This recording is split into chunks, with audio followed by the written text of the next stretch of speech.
G'day dogs, this is Isaac here, and welcome back to Isaac Reviews 2021. So, it looks like Netflix has given us a new animated movie on their streaming service called Back to the Outback, and before it came out, my expectations weren't high, but also not low. Of course, this could be due to Netflix neglecting to advertise it, which is kind of a problem with their animated movies where they hardly get any promotional material before coming out. But once we did get some trailers, I thought to myself, this looks like it could be mediocre. But after watching it, however, it was honestly slightly better than I thought it would be, but the key word here is slightly, as I didn't think Back to the Outback was all that good. In case you're wondering what held it back from being truly good or even great in my mind, it would probably be with the writing, or at least the writing would have contributed to this. I know I've brought up being generic as a flaw in a lot of animated movies this year, and yet I still feel that that problem applies to this one, where the story feels very similar to Madagascar since it has a group of animals escaping from a zoo to return to their natural habitat, and one of the animals is very full of himself since he's the zoo's most popular attraction. So, while it's not the worst writing I've seen for an animated feature, since there were some aspects that redeemed it that I'll talk about later, the plot itself is admittedly rather weak, along with the message about being yourself. While it is executed fine, has been done in countless other animated films before, so the message does kind of add into the genericness factor.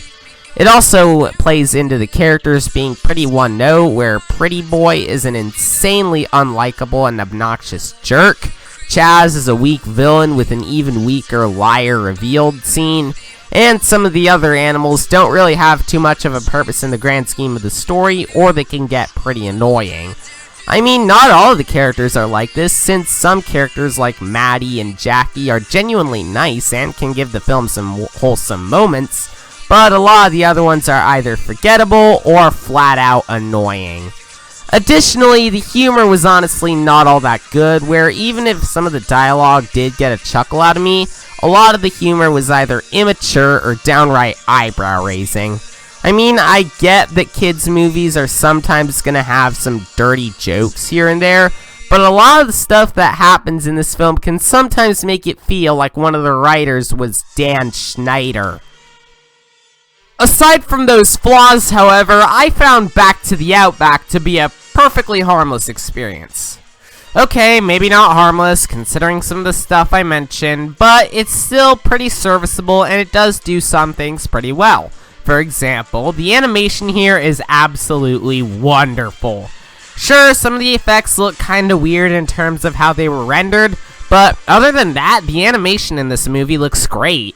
It has a very fast-paced and zany animation style with a strong use of squash and stretch. The visual aesthetic is really vibrant and colorful, and there's a couple scenes with 2D animation where, although they only happen during a flashback from Maddie's childhood and the end credits, they are still pretty well animated like the rest of the film.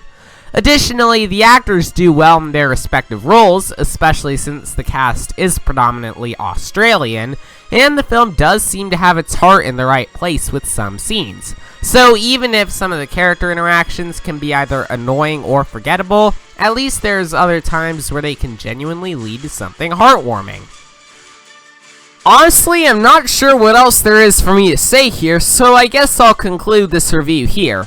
Back to the Outback is far from being one of this year's best, but it's also far from being one of this year's worst either.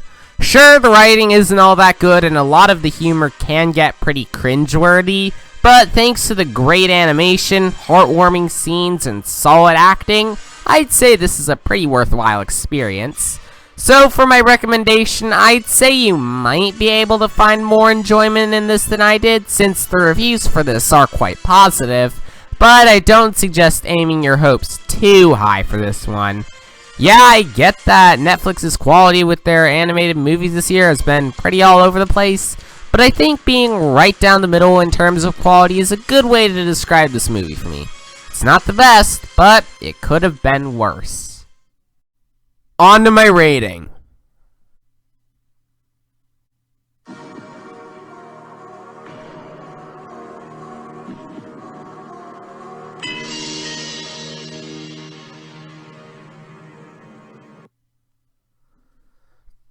everyone, that was my review and rating for Netflix's Back to the Outback.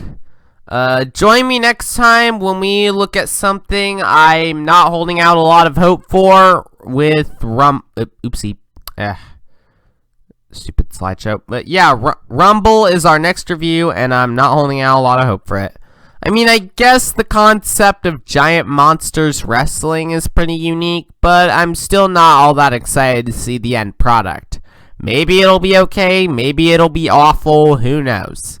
Anyways, that just about does it for this episode of Isaac Reviews 2021. Thanks for watching. Please like and subscribe if you enjoyed this video, and I'll see you all in the next one. Bye!